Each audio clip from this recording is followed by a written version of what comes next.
আজকে এমন এক দেশ সম্পর্কে আলোচনা করব এই ভিডিওতে। সম্পূর্ণ ভিডিও দেখলে আপনার মাথা ঘুরে যেতে পারে। কারণ এই দেশের অধিকাংশ মেয়েরাই দেহ ব্যবসার সাথে জড়িত। সরকারিভাবে পতিতাবৃত্তি নিষিদ্ধ থাকলেও এই দেশের অধিকাংশ মেয়েরাই দেহ ব্যবসার কাজে জড়িত থাকে।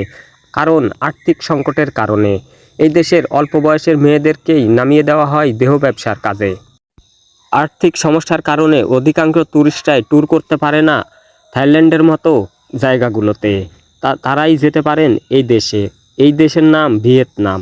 আর ভিয়েতনামের মেয়েদের চুলের বাহার দেখলে অধিকাংশ ট্যুরিস্টরাই মোহিত হয়ে পড়ে। এই দেশে প্রত্যেকটি শহরেই নাইট ক্লাব আছে এবং আবাসিক হোটেল আছে। সেখানে মেয়েদেরকে নিয়ে আপনি ফুর্তি করতে পারবেন। এই দেশের মেয়েরা এতটাই সুন্দর যে যে কোনো ট্যুরিস্ট দেখলেই মোহিত হয়ে পড়ে। থাইল্যান্ডের মতো জায়গাগুলোতে ঘুরতে আপনার অনেক টাকা খরচ হলেও এই দেশে খরচ হয় সামান্য কিছু টাকা।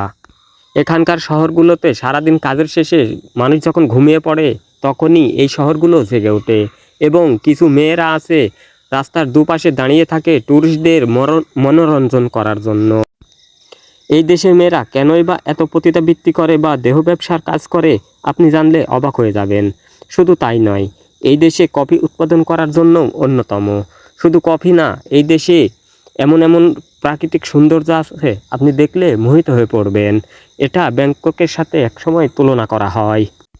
এই দেশে প্রতি বছর 1 কোটির উপরে পর্যটক ঘুরতে আসে। এই দেশের সৌন্দর্য কোথায় কোথায় লুকিয়ে আছে দেখতে হলে সম্পূর্ণ ভিডিও স্কিপ না করে দেখতে হবে।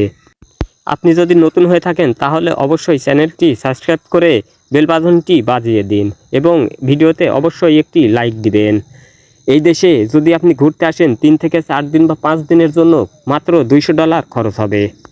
ভিয়েতনাম এতটাই সৌন্দর্য একটি দেশ যে আপনি দেখলে অবশ্যই আপনার ভালো লাগবে। ভিয়েতনামের কারেন্সি এতটাই অল্প দাম যে আপনি শুনলে অবাক হয়ে যাবেন।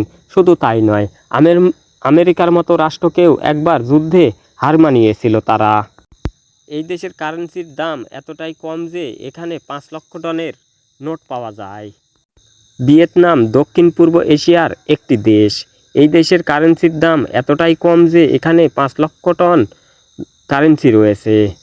চীনের বর্ডার ঘেঁষে থাকা এই দেশটির সবচাইতে বড় শহর হচ্ছে কোচিমিন। আর এই কোচিমিনেই পর্যটকদের সবচাইতে আনাগোনা বেশি হয়ে থাকে। কোচিমিন শহরের আরেকটি নাম রয়েছে যার নাম হচ্ছে সাইকন। 1975 সালের আগে এই শহরকে সাইকন বলে ডাকতো। এই দেশের মেয়েরা পর্যটকদের খুশি করার জন্য সবসময় রেডি হয়ে থাকে।